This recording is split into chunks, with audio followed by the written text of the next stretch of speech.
Welcome back, everyone, and hello to any new listeners out there. We're so excited for you to join us on today's episode of the Stock Show Sisters podcast. Today's guest is joining us from Texas. Heather Welper is a wife and mom, a production manager, stock show fashion influencer, Hereford enthusiast, and a 2025 Cowgirl 30 Under 30 honoree. Today, Heather and I discuss building confidence, surrendering to God's plan, building a meaningful career in the agricultural industry, and the value of your relationships and reputation. Whether she's managing work projects, raising cattle with her husband and son, or sharing her life online, Heather brings intention, grit, and authenticity to everything she does. Her story is one of trusting God's timing, embracing multiple passions, and building a life that reflects both purpose and personality. Join me in welcoming today's guest, Heather Welper. Heather, thank you so much for joining us today. I am so excited to have you on to share some of your experiences and advice for other women in the stock show industry. So without further ado, would you mind telling us a little bit more about yourself, where you're from, and how you got involved in the livestock industry? Yeah, absolutely. Well, I'm super excited to be on, so thank you for having me. I'm Heather Welper. I am the production manager at Cultivate Agency. I've been with Cultivate since I graduated college. I actually did my final semester internship with Cultivate and just never left. So I've been with them. I handle all of the backside things, the estimates, vendor relations, things of that nature. I graduated from Tarleton State with a degree in agricultural communications in 2018. Really enjoyed my time there, really enjoyed the agricultural communications degree path. That was super fun. Outside of my professional life, I guess, Calvin and I, my husband, live in Valley View, Texas with our son Crew. He's 2. He's just the best thing ever. And we own and operate with Calvin's parents 2C Livestock. We call ours the North Division because his family is from West Texas. So we call ourselves 2C Livestock North, if you will, or just 2C Livestock. But we're here in Valley View. If you look us up on Facebook, it says Hart because that's where they live. But we're here. We primarily do purebred Hereford cattle here at our operation, but we do a little bit of the club calf Hereford show steer side as well, and then dabble here and there in good cattle. Doesn't really matter the breed as long as they're good. We don't discriminate. And then on the side, also do content creation. I call it semi part time. I'm remote with Cultivate, so I have some flexibility in what I can do. And we're always on the road to stock shows, and I have a passion for that. So that's really what my content creation revolves around, is our life in the stock show industry. Wonderful, Heather. Thank you for that introduction. For our listeners that don't follow Heather on social media, she's got a very strong presence and definitely recommend you go check her out. So if we can dive a little bit into, you mentioned that you've been with Cultivate since you graduated from Tarleton in 2018. What did that path look like? How did you get connected with them? We have quite a few listeners that are in college and maybe coming into college that aren't exactly sure what they want to do, but know that there are a lot of opportunities in the agriculture industry and ways to stay plugged in. But how did you go about developing a relationship with them and ultimately working for them full time? So I actually showed Red Angus in high school. My junior and senior year is when I got really involved in the Texas Junior Red Angus Association. And Ann Kimmy, the owner of Cultivate, was our junior board advisor. She was one of 2 junior board advisors that we had. And you spend a lot of time with people when you're on a junior board and you really get to know them. And so I tell people all the time, this industry is 80% who you know and 20% what you know. I stayed in contact with Ann because we still open showed Reds after I graduated and still would go to junior nationals and our state show and what have you. And I just kept a personal relationship with her. During the fall semester before I graduated, I applied for and got the State Fair of Texas media internship. So I interned with Ann at the State Fair for a week or 2. And after that, I did my block internship with Cultivate. And I just really enjoyed it. At the time, I was an account executive. So I handled smaller accounts, or helped with, as much as an intern can, accounts like the North American Junior Red Angus event and some State Fair of Texas social media and what have you. And then after I graduated, they didn't really have a spot open on the account exec side. That team was full, and we realized that wasn't exactly where I thrived. we're really strong on personality quizzes at Cultivate. And my personality is very much more of what I do now. I'm like a doer. I don't have a ton of what we call blue, which is your feelings and connecting like on an account side with people. So we transitioned me into the production side, ordering and things like that. And I just came to love it. And when the company restructured and a position came open, they hired me on full time, and I have been with them ever since. I remember being so nervous, not knowing where I was going to end up or what I was going to do. It was July before I got hired on officially. And I think before I got hired on officially, I went from an unpaid internship to making $10 an hour or something, and just panicking because I have this degree and I don't know what I'm going to do with it. At the time, the job market was terrible. I just didn't know what I was going to do. And lo and behold, Cultivate hired me, and I have been there for 8 years now. That's wonderful, Heather. You hit on some great points there. It's not what you know, but who you know. And I think we hear that a lot, especially as young adults growing up and being in the industry. But you don't really understand it until you experience it. And kind of similar to you, my first job here coming out of college, I got because I interviewed a company executive for a school project because she happened to be my dad's neighbor. And so we just kind of maintained a relationship over that. I ended up getting an internship, and now I'm going to work for them full time. So it's crazy the opportunities that can come from just being a good person and trying to maintain authentic relationships with people that you look up to and that you work with in different organizations and through different youth events and your time in college. You mentioned that you guys use personality quizzes. Are you a gold? I am a gold. And actually, when I graduated, I had a lot more blue. I was half gold, half blue. And as I've become more of a professional and more of a mature adult, I guess, if you will, my blue has slowly gone away. So I am primarily all gold. That's hilarious. I myself am also gold with a tinge of green in there. I think that's the math guru in me. I have very, very little green. I think that personality quizzes are a great tool to have in the workplace and even just among friend groups and understanding how your relationships can interconnect. So that's super neat. You mentioned Calvin. Can you maybe talk us through how you guys met? I love hearing love stories and how they come about and grow. So, would you mind sharing how you guys met? Absolutely. It got me blushing over here thinking back. Calvin and I have known each other pretty much our whole lives. Our parents were friends when they were in high school. Calvin's family is from just down the road from where I grew up, and we're both kind of third generation locals, if you will. So we knew each other all growing up. I always had a crush on Calvin. We showed goats against each other. And I always say he's one of the only people who at our county level was ever able to beat me in goat showmanship. And I was so disenamored by him, but I couldn't stand him because he always beat me on the goat side. But we maintained a friendship through elementary, junior high school. They moved out to West Texas, and we actually ran into each other at the Fort Worth Open Show my senior year of high school. We needed a fitter. We had started showing cattle at this point, and he had kind of started fitting, and they had started raising cattle out there. So we ran into each other. He started fitting for me my senior year, and then after my senior year we kind of parted ways again. We didn't date during that time, but definitely the crush game was strong at that point.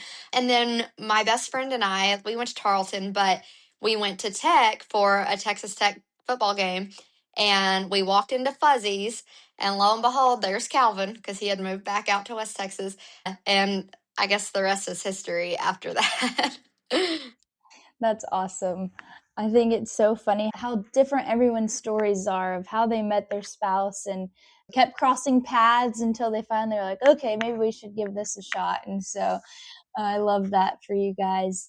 You talked about what your job looks like day to day as a production manager at Cultivate. I'm curious to hear your perspective because you shared that you work remote. I guess in general, do you have an opinion or advice for people that are looking to get into a remote job, or maybe who remote jobs are for? Because I think that having had some part-time remote jobs in college and then some in person, I can see the benefits of both. So what's your perspective on that? So I think remote is great for your kind of higher up in the company type people, like your people who have had those more professional jobs for a while. I didn't start out remote. We were in an office until COVID happened. And then once COVID hit, we were in Denton County, and Denton County was super strict on their guidelines. So we eventually went remote and realized that we could manage that way. I love it, but I am a high productivity person. I hold myself accountable for things. Like I said, I'm a doer, so it's important to me to get my job done. I do better knowing, hey, once I get my work done, as long as I have my computer on me and I can do what I need to do, I can also throw in a load of laundry and do other things or go out to the barn and check calves or whatever. I think it is important when you're first coming out of college to go in an office and build those relationships and learn from that on a professional level, because I think that we miss that a lot. Just having had interns and been in charge of interns and stuff, we've had some phenomenal ones, but you can tell the ones who have worked in office and who haven't, because their level of professionalism is very different. They know how to dress if we do have to go on a client call. They know how to have that in-person rapport with people, and I think people struggle from a learning perspective. You learn so much more when you're in person. I will say it would be very hard for me ever to go back into an office, but I think it's important for people fresh out of college to go to an office. And I think remote jobs are so incredibly difficult to come by. And when they are available, usually they're middle to senior level type positions. And there's a reason for that. Couldn't agree more. You hit on some pretty big ideas that I think that a lot of, especially my peers, maybe don't realize or didn't have the opportunity to experience in college, having an in-person part-time job. And like you said, just basic professionalism, having conversations with senior level executives. How do you dress? When is it okay for you to share your ideas or to share your input on something in a meeting, are really things that you can only learn by being in person. And so I couldn't agree more. As a more social person, I have thoroughly enjoyed being in an office, and kind of like you said, maybe once I do gain some more experience or some of my peers do, it would be more appropriate to look for remote jobs, be able to fulfill the responsibilities and hold yourself accountable once you do have the lay of the land of whatever company or business that you're working for. I would like to transition maybe into more of your semi part-time job. So, how did you first step into the influencer space of social media content creation? And was that something that you'd always envisioned yourself doing? So I am a part of the Instagram era, Instagram and Tumblr circa like 2010, 2014, whatever. That's showing my age. But I always just liked to post on social media. I never really saw it going anywhere. Of course, everybody wanted to be an influencer, but what does that look like? Going back to personality quizzes, on a different personality quiz we took, that was one of my top strengths was influence, which I always thought was funny because I got that before I really got into the whole influencer content creator thing. But I started my journey, especially on TikTok, during COVID, and it wasn't even stock show related. Calvin and I were in the depths of infertility. We were going through that, and we were newly married. A lot of my friends were either newly married and weren't trying to have a family, or they weren't married at all and were still living the college life, or whatever that looked like. So I didn't really have a big support system for the infertility thing. Most of my friends were not infertile, so they don't know how to relate or be there for somebody who is going through infertility. And I just needed community. At that time, we were starting the whole IVF thing, and that was when COVID was happening. And so everybody moved to TikTok, and I started posting about our journey after seeing a couple other people post about it. And with that, I grew my initial community off of infertility, but also women in ag with infertility, which is so niche. I don't know. The ag industry is just so conservative about what they'll talk about that it's almost taboo to talk about infertility. So I was a resource for women who felt like they couldn't talk to anybody about it. And then I got into MagnaWave. I had a really successful MagnaWave business with my mom prior to adopting our son. And I started posting about MagnaWave, and that's what kind of took off. And I was like, okay, I think I can really niche into the stock show world and make this something. And then it just kind of became what it is. People would be like, "What are you wearing?" And I would start talking about that, and they would see us go to shows, and they would see the kids that we helped winning certain things, and they would be like, "Can you give us advice on showmanship or cattle advice or whatever?" And it just kind of has morphed into what it is. I never really envisioned myself as a mommy creator once we got past the infertility thing. So the stock show world was a great place to land and something that I knew I could do long term and was genuine to me. I remember one of the first times I came across one of your videos on TikTok. I don't have it anymore, but it was definitely a no-brainer for me to follow you. Like you said, it was super niche, and I was like, this is definitely a creator that I can relate to, from the sense of being a female in ag and the whole cattle showing. And I was just super interested in the different things that you were sharing. And so I remember you were talking through the development or the evolvement of your platform and what you were posting, and I could definitely see that over time looking back now. So that's super cool that you were able to have a community through social media, and that was what got you started in that content creation space. What would you say is your overall goal or mission behind your platform? I didn't have that. I tell people this all the time. I remember being a little stock show girl and like, oh, what we wore in the 2010s and early 2000s was hideous. It was so bad. It was just gaudy. And I showed goats at the time, so it was even worse. A goat barn is still, people can get away wearing a little bit louder things than they can in the cattle barn. But I remember Seven for All Mankind jeans coming up, and we were still in Miss Me jeans at the time. And I remember Googling, what are the jeans with sevens on the butt? What is that? Because I kept seeing girls in these jeans and had no idea what it was. And I felt so left behind because here I am from Podunk, tiny town, Texas, not knowing what these jeans are, thinking I was cool in my Miss Me's, and everybody was moving towards these new hip, cool jeans. And so my goal, I guess, is to be a resource for all ages of girls who are showing and may not know, like, hey, what do I wear? Or girls who are going into the professional world or into college and they're like, I know I want to do something in ag, but I don't know what that looks like or what kind of internships or jobs or anything are even out there for a woman in the ag world. And then just being a resource professionally and stock show wise, helping young people, mostly young women, but every now and then I get a couple guy followers too, just helping them truly kind of see what's out there and being a resource for them. Yeah, I really appreciate that your goal is centered around helping others. And of course, it does come with some perks, the job and the content creation. But I have 100% without a doubt gone to your page and be like, oh, she posted this outfit and I want to recreate it, or showing my friends, this is the kind of stock show fashion that I'm going for. And you being the pioneer of the stock show fashion, in my mind, I 100% see you as that. And have loved recommending your platform to my friends and even to my parents, just being like, oh, go look at Heather's page, and anything you find on there would be a great Christmas gift. Love that is your mission.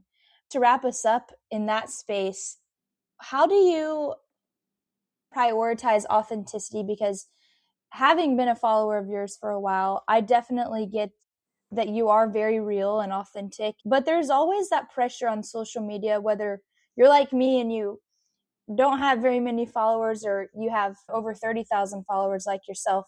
How do you deal with that pressure of perfection on social media? I really struggled with that in the early days. I remember when Bama Rush really hit off. Again, it was COVID time, and all these girls were going to Alabama and they were showing their little sorority outfits. And I remember being like, I could show my outfits and trying to emulate what these girls were doing. And it was just so authentic. I look back at those videos and I just cringe because I'm like, first of all, why am I 25 trying to wear the things that these college girls are wearing and just not being myself? And it didn't land. I look back at those videos and there's a reason they did not do well. And people can see through that. And I also I really struggled on the Instagram side of things because TikTok, you can really be yourself and you can let people see your personality. Instagram, especially at the time, was a lot of pictures and people want to see pretty people in pretty pictures. And I just never felt like I was that aesthetic, pretty, perfect,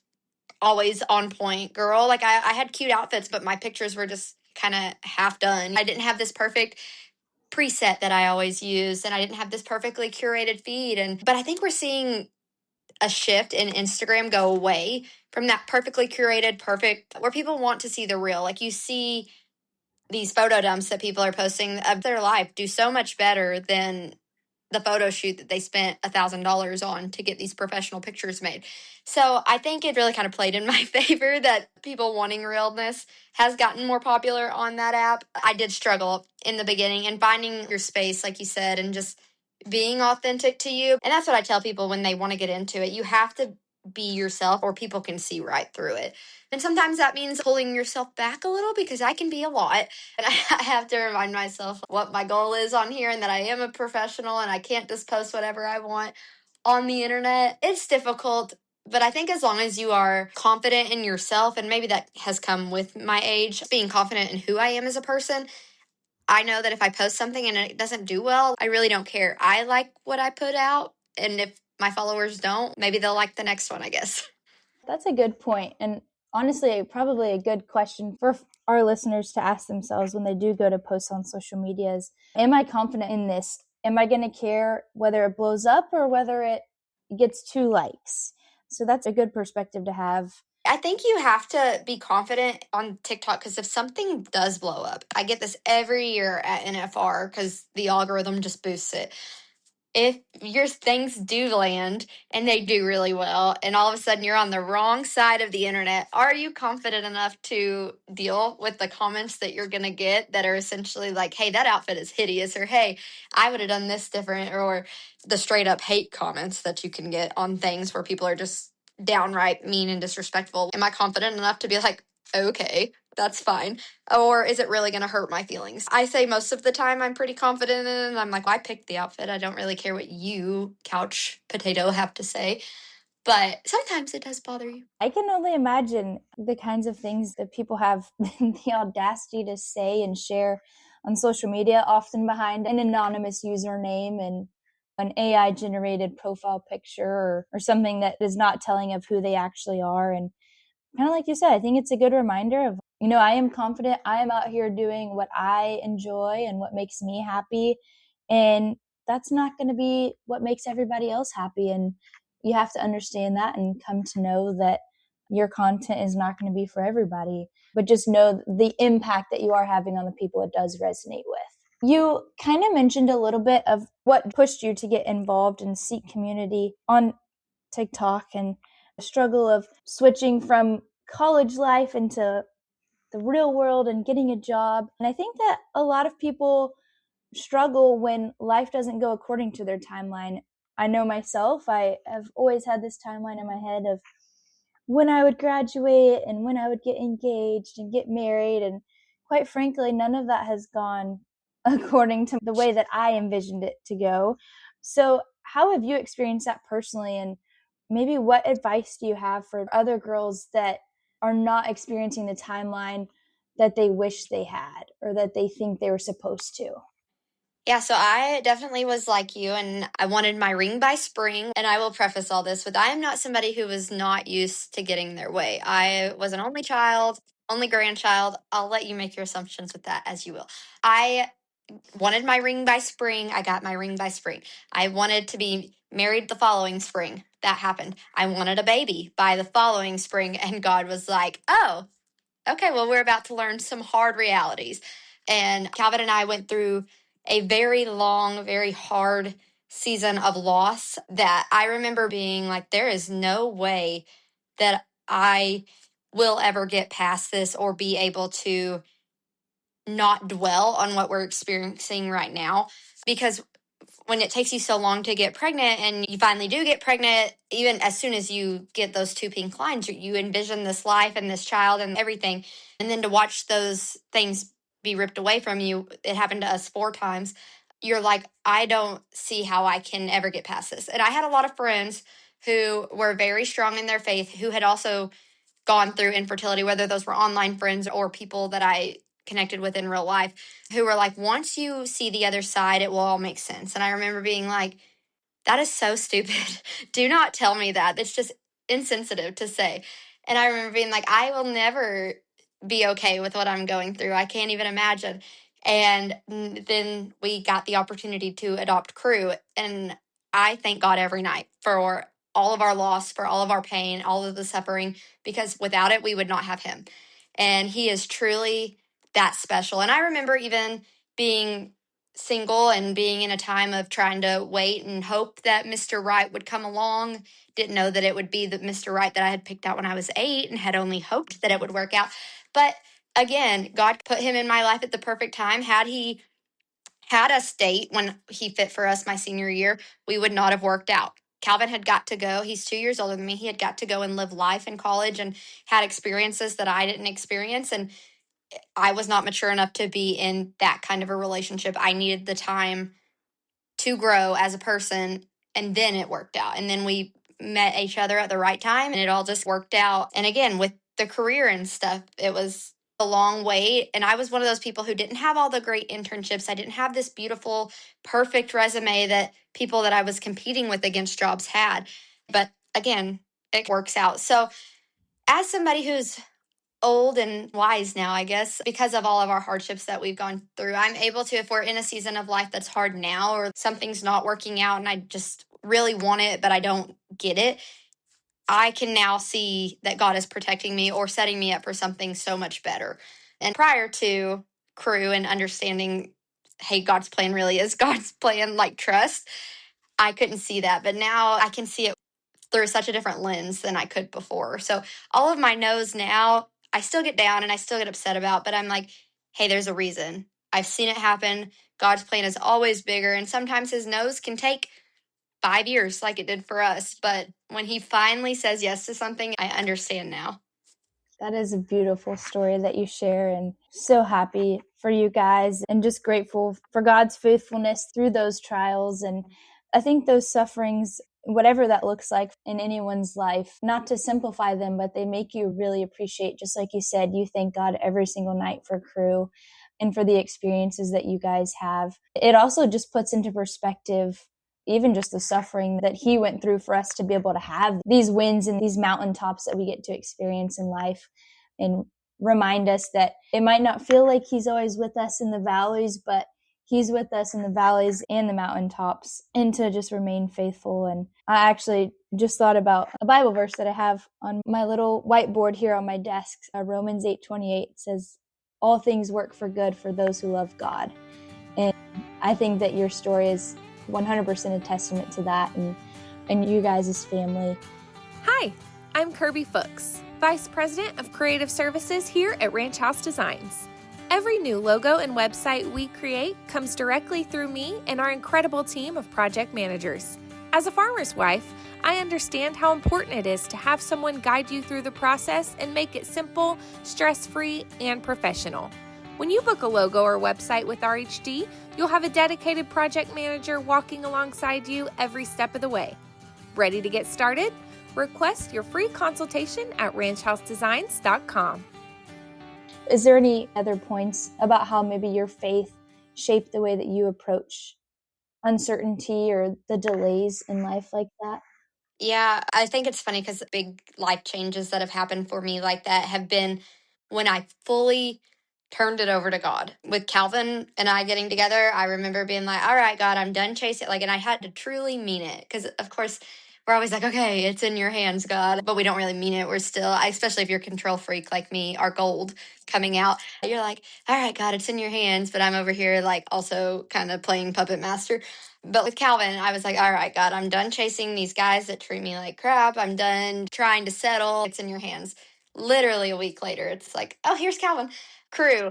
It was after our last loss that was a horrible, horribly hard loss. The loss that, not to get into detail, but like made it to where, hey, are we ever going to be able to have a child? And are we going to be okay if it's just Calvin and I forever? And we kind of came to the realization that if it is just us for the rest of our lives, that's fine and we'll figure it out. But God, whatever your plan is for us, whether that be fostering, adoption, whatever, lead us in that way. And again, probably 2 weeks later, we got a call about Crew. And it's just little things like that, that it's like you finally surrender and God's like, finally, this is what I've been waiting on you to do.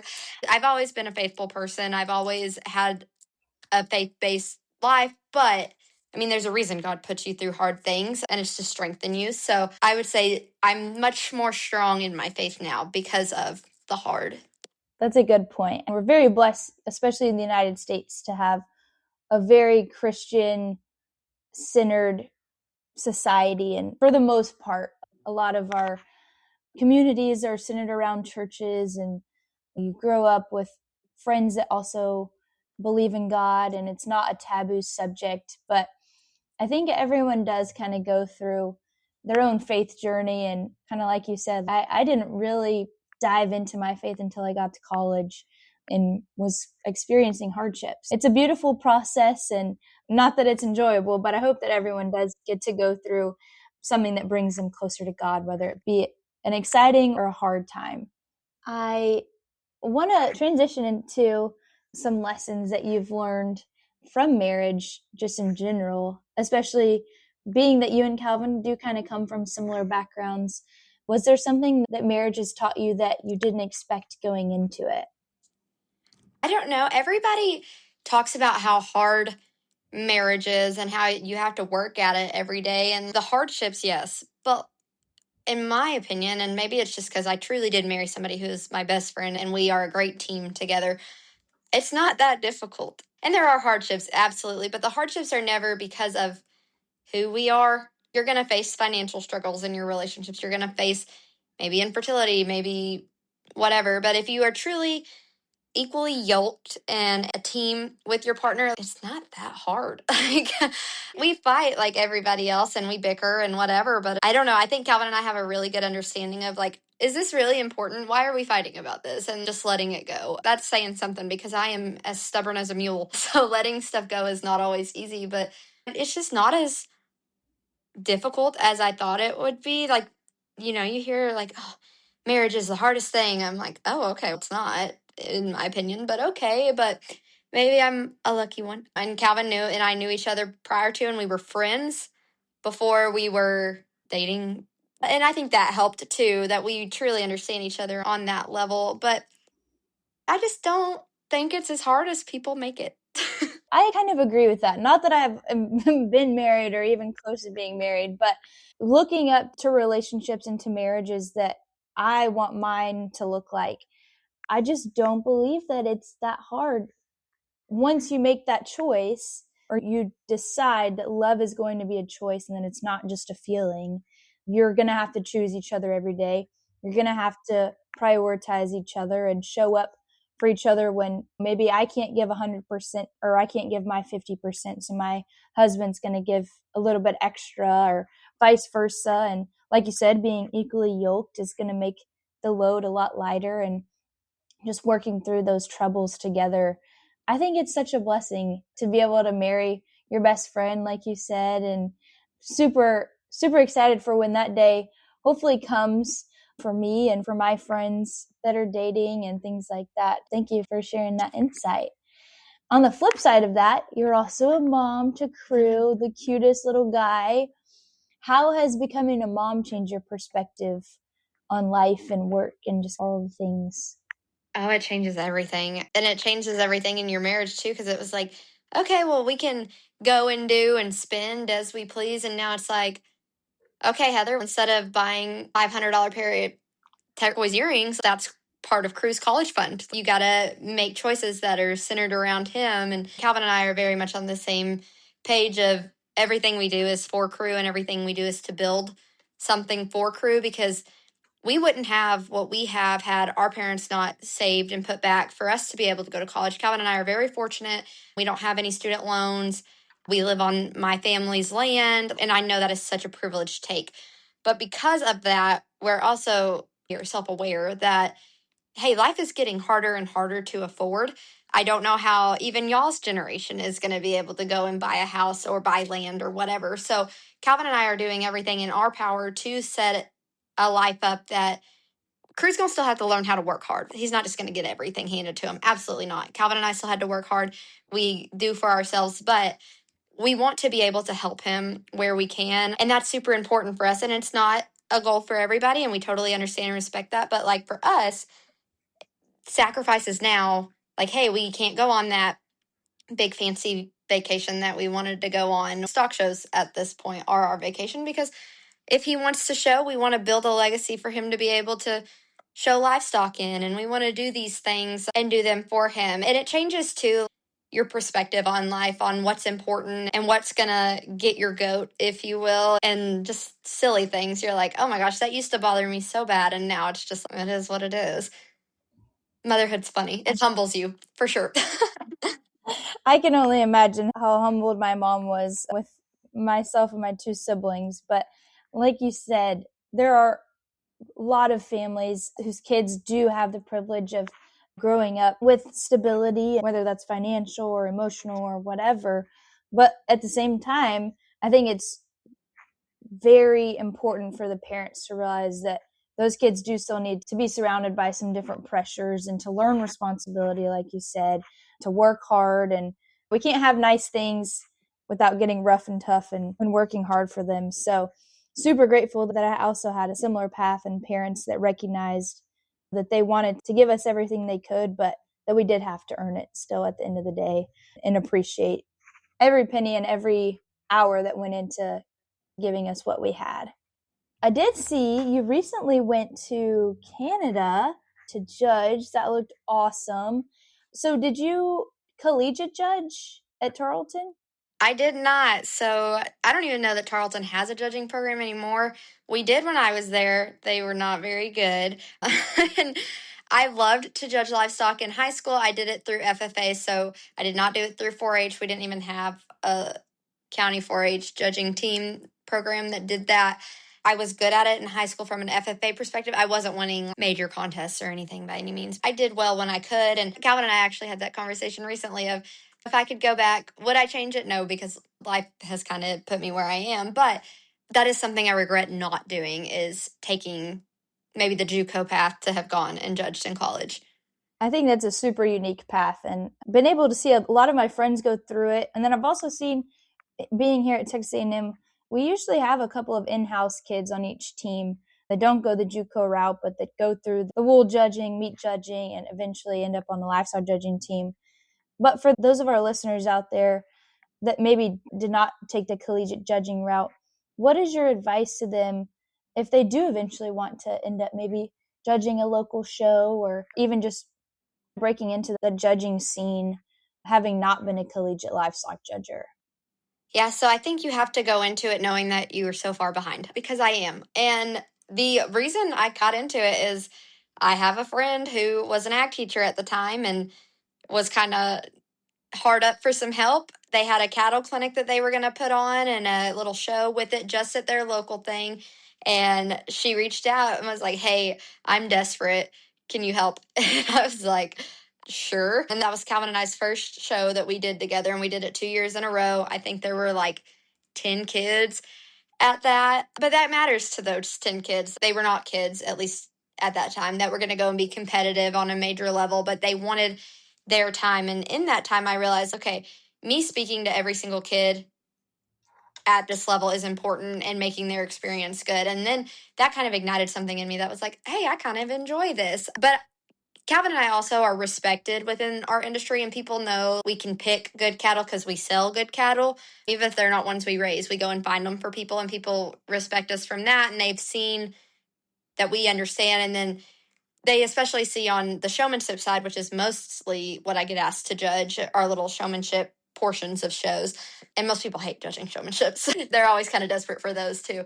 That they can respect what I'm going to say and that I know what I'm talking about. It kind of goes back to the having connections in the industry. That's what's going to get you ahead, and having people respect you and respect your knowledge in the industry. Am I perfect on a mic? No. Actually, there was one time in Canada, I got off the mic and Calvin was like, oh, you mixed those three way up. You talked your reasons way backwards. And I was like, yes, thank you, Calvin. I am aware. You want to get on the mic? And he was like, no. So I was like, okay, well, thank you for that. And being able to admit, hey, that happens even with the best judges. I think sometimes you can get them caught up. But knowing that you're going to have to try a little bit harder, and you're going to have to really have people that respect you in the industry. And that's what's going to get you those little local shows. Fort Worth is never going to call me up and be like, hey, Heather, can you judge the steer show? I'm well aware of that. And that's fine. That's not what I want. But knowing that I finally have a voice and a place in certain show rings is exciting. And it's because I've worked for it, which is pretty cool too. It wasn't just something that came to me, I guess. Yeah, that was a perfect tie back to it's not what you know, it's who you know. And having a good reputation, like you said, you guys are very well respected in the cattle industry for not only having good cattle, but also good showmen. And those kids are a direct representation of you guys and your program that you're building. And so the more that those kids get out and the more kids that you guys take on, that's just going to be a bigger advertisement for you as a person and as a judge. So that's a really good point that you make, that you just kind of have to have those connections, be involved in the industry. You can't just dive right in, not having any skin in the game. So great tie there. If we could transition just a little bit back to, we talked about how you got involved in the content creation, and I'm sure other people have coined you as the pioneer of stock show fashion, but I will always see you as that person in my mind. You've developed a very recognizable personal style. How would you describe it in maybe just a couple of words? Ruffles and green and stock show preppy. It's funny because I get asked that a lot, and especially sometimes from the Western fashion side, like right after NFR. And I tell everybody, I'm like, the stock show industry, we're just different. Y'all wear cinch shirts, we wear polo shirts. Y'all wear fringe, we wear ruffles. It's just different. But yeah, that's my personal style, I would say, is pushing that line of, is it preppy, but how do we bring it back and make it somewhat Western so it fits into the stock show world? I've always been loud and out there with what I wore. Like I said earlier, I showed goats in the early 2000s and we wore some heinous things. It was what a time. Like these huge bubble necklaces, and we wore them in the ring. Oh my gosh. Like I'm embarrassed to even share my stock show pictures from my time in the ring. But I've always just had that confidence in what I want to wear, and that's how I've developed what I like. And there's still some things I put on and I look back in a month or two and I'm like, whew, okay, I was pushing it even for me. That wasn't probably the best outfit I've ever put together, but people know what I like. They know that I like green. They know I like color. They know that I like ruffles and certain things. And that's just who I am. And I guess I'm predictable. That's what has made my style recognizable. I love it. I think that your fashion sense really wasn't until I got into college. And I think a lot of it stems from the fact that I went to Catholic school growing up. And so we had 5 colors of polo shirts we could wear and khakis. So I did not learn how to dress myself really until I got to college. And I discovered, I don't know if you've ever heard of the term dopamine dressing. Yes, I love dopamine dressing. Yes. So I think that ties exactly into what you're talking about, confidence and just wearing what makes you feel good. And then I've also come up with this, somebody else has probably said it first, but I do tell myself, if I look good, I feel good, and I will do good. Absolutely. Dress for success, whatever that looks like in your mind. 100%. Whatever you're confident in, whatever makes you feel good. And like we said earlier, it's not going to make everybody else happy, but as long as it makes you happy. So, last thing in the fashion sense, do you have any tips for any of our listeners that maybe are trying to develop their own style? Are there any basic items or foundational items that you think they should start with? Any maybe places you recommend they shop for foundational pieces? I think a good pair of denim goes a long way. There is nothing that'll make you feel as good when you put on those jeans and you're like, ooh, I look good today. So a good pair of denim. I have recently got into Hollis. I'm a little late to that trend, but I'm a fan. I actually can see our industry. If you go to a national level show, you don't see very many sevens anymore. It's all Hollis, which is crazy because sevens have just ruled since 14 when I was showing. So it's crazy to see that transition. But a good pair of jeans, and find your signature style of jean. Like I really like a wide leg jean. Is that a crop jean? More of a skinny jean? Whatever. Find your jean and go from there. I am like the opposite of a capsule wardrobe type person. I'm probably the worst person to ask that part. But I think if you follow me, y'all know I love to thrift. And I think that's a fun way to try new styles that you maybe don't know if you're going to love because you're getting them cheap. And if you don't love them, you didn't spend $200 on them. You can donate them back or sell them or whatever. And it's no skin off your back. So thrifting until you find your personal style. And then once you find your personal style, you can really grow with it. My favorite places to shop are Cactus Joy's. I'm like a diehard. I've been shopping there for years since she pretty much started. Love Macy. And she has that kind of preppy, but can tie back to Western style. I love Polo Ralph Lauren. Stand with that. Don't buy it full price. Never buy Polo Ralph Lauren full price. Always check Poshmark or eBay or Depop first. Check the outlet malls. Thrift stores have a lot of polo. And then if you're desperate, you can spend full price, but don't ever spend full price on Polo Ralph Lauren. And like good jewelry, your accessories can make or break you. And whatever that jewelry is, if it's gold, if it's silver, build on it. Get a few staple pieces that you can kind of add in and mix around on your jewelry side, and there you go. You have your whole outfit and you're good to go. I also love a fun shoe, which is neither here nor there. People think my shoe game is ridiculous, but I love loud and obnoxious shoes. Yes, that was awesome. Awesome advice. Definitely going to take some of that. I have gotten into thrifting lately, and it's a lot of fun finding a little treasure. You go a couple of times, you're like, I finally found one shirt, and you're like, holy cow. And I think at least half of the tops in my closet are probably thrifted or secondhand. And then it's so fun because you don't look like everybody else at that point. Like you look different, and I love that. Yes, it's awesome. I did want to lastly highlight the fact that you were named a 2025 Cowgirl 30 Under 30. So, what did that recognition mean to you? How did that come about? Oh, that was so huge. I had several friends who were in the class of 2024. Tyler Schuster, if you don't follow her, I highly recommend, especially as young professionals. An amazing resource. We went to college together. Lexi Hoagland, she works for Lane Boots. Andrea Thorpe, she wrote for Cowgirl and Cowboys and Indians and did a lot of editorial stuff. They were all in the class of 2024, all very dear friends of mine, very amazing women. And that was the first time I had seen what Cowgirl 30 Under 30 was. And I was like, oh, what is this? And I saw their recognition and I just reached out to all of them and I was like, hey, I think this is so cool. I looked at y'all's class. There's not a lot of women in necessarily ag. They're more Western or just like different realms of what they're doing. I was like, do y'all even think that I am qualified to apply for this? And they were like, absolutely.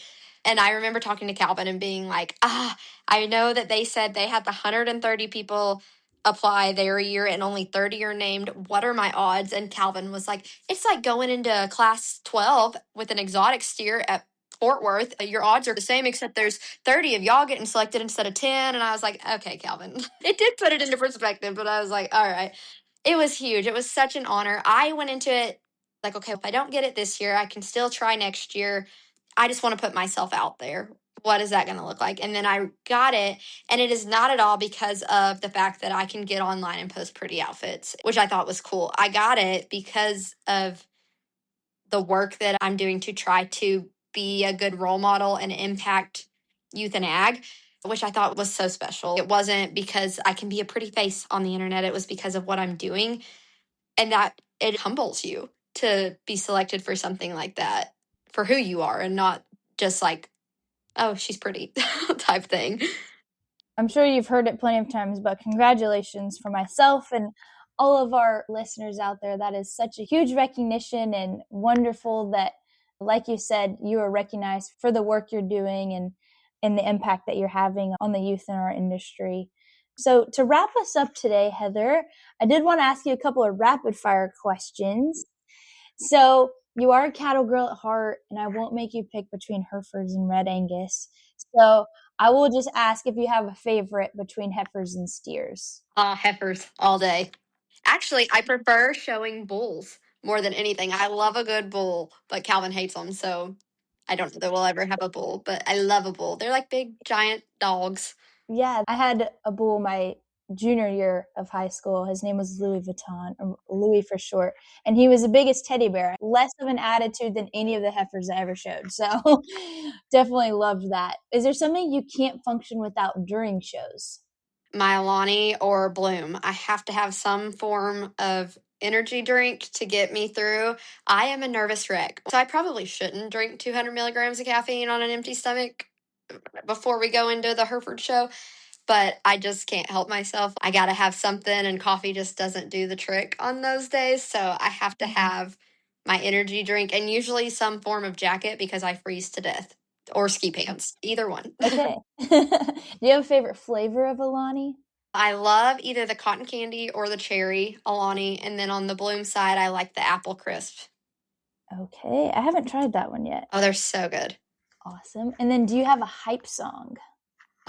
I don't. I actually am a quiet person. I drowned everybody out when it comes to show days or even work. If I have something big that I need to get done, it's just like I need to sit in my silence, which is so weird, but that's just who I am.